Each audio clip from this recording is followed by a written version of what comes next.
नमस्कार, मी डॉक्टर सुश्रुत तातेड. मी एक board certified plastic आणि कॉस्मेटिक सर्जन आहे आणि मी पुण्यामध्ये प्रॅक्टिस करतो. जसं की आपल्याला सर्वांना माहीत आहे की दिवाळी जवळ येत आहे. तर त्यामुळे सगळ्यांना तुम्हाला माझ्याकडून दिवाळीच्या मनःपूर्वक शुभेच्छा. दिवाळी हा सण आपल्याला फार प्रिय आहे. पण काही जर प्रिकॉशन्स मी तुम्हाला सांगू इच्छितो की जेणेकरून आपल्याला दिवाळी ही आपली फारच सुखकारक होईल.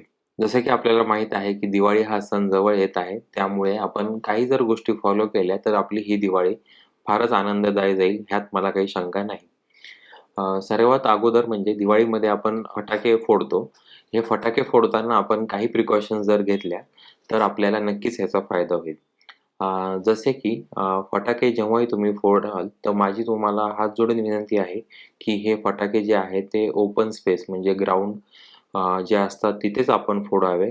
घराच्या प्रिमाइसेसमध्ये किंवा घरामध्ये तर बिलकुलच आपल्याला ह्या गोष्टी करू नये, अशी माझी आपल्याला आग्रहाची विनंती आहे. जेव्हा केव्हा आपण ओपन स्पेसमध्ये फटाके फोडणार, तेव्हा एक गोष्ट आपल्याला पाळणे फार गरजेचं आहे, की एक बादली पाणी आपल्याला तयार ठेवायचं आहे. कारण की जर चुकून तिथे काही फायर इन्सिडेंट झाला, तर तो पाणी आपण यूज करून ती आग आपण विझवू शकतो.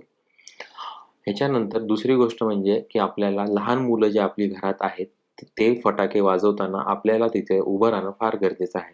कारण की लहान मुलांच्या निष्काळजीपणामुळे त्यांना ह्या गोष्टी होऊ शकतात. त्यांना आग लागू शकते आणि त्यांचं नुकसान जे आहे ते जास्त होऊ शकतं. फटाके फोडताना 2 फटाके जसं की सुतळी बॉम्ब आणि अनार या 2 फटाक्यांमुळे थोडंसं जास्त इंजुरी किंवा फायर होण्याची शक्यता आहे. त्यामुळे जर जमत असेल तर ह्या 2 फटाक्यांना वाजवणं टाळावे किंवा वाजवले तर थोडंसं काळजी घेऊन आपल्याला हे फटाके वाजवायला काही हरकत नाही. जेव्हा केव्हा आपण फटाके वाजवणार तेव्हा हे लक्षात घ्या, की जी अगरबत्ती किंवा जे काही आपण यूज करतोय फटाके लाईट करायला, ती थोडंसं लांब असावं.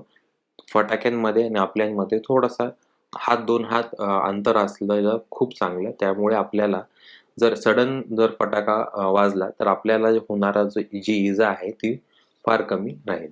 आणखीन सर्वात महत्त्वाची गोष्ट म्हणजे काही फटाके जेव्हा आपण वाजवतो ते फुसके जातात, ते वाजत नाही. मग आपण काय करतो, त्या फटाक्यांच्या जवळ जातो आणि त्याला पाहतो आणि नेमकं त्याच क्षणी तो फटाका आपल्या हातात वाजतो. ह्या गोष्टींमुळे आपल्या अतोनात नुकसान होऊ शकते. तर आपल्याला एक गोष्ट ठरवायची आहे, की हे फुसके झालेले फटाके आपल्याला बिलकुल दुसऱ्यांदा वाजवायचे नाही. त्यांना तिथेच सोडून द्या आणि त्यांच्यावर पाणी टाकून पुढे जा. काही लोकं अतिउत्साहामध्ये काही फटाके हातात वाजवतात. ही गोष्ट फारच हानिकारक आहे. कारण की हाताचं थोडी जरी इजा हाताचे जळणे हे थोडे जरी असले तरी ते आपल्याला फंक्शनली फार प्रॉब्लेम करतात. हात जर आपला चालला नाही किंवा हाताला चालताना काही प्रॉब्लेम झाला तर ही गोष्ट आपल्याला जास्त त्रासदायक असते. त्याच्यामुळे हातात फटाका बिलकुल वाजवायचा नाही, ही आपल्याला माझी आग्रहाची विनंती आहे. आणि सर्वात महत्त्वाची गोष्ट फटाके वाजवताना आपल्याला सुती कपडे घालायचे फार गरजेचं आहे. हे सुती कपडे थोडेसे टाईट असेल तर उत्तम, कारण की त्यामुळे कपड्यांमध्ये आग लागण्याची शक्यता ही फार कमी असते. दिवाळी हा दिव्यांचा सण आहे. त्यामुळे आपण घरात दिवे लावतो.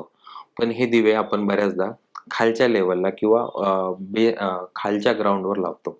त्यामुळे काय होतं, नजर चुकून ह्या दिव्यांची जी आग आहे, ती आपल्या घरातल्या लेडीजच्या पदराला किंवा दुपट्टा जो असतो पंजाबी ड्रेसचा, त्याला चुकून ही आग लागू शकते.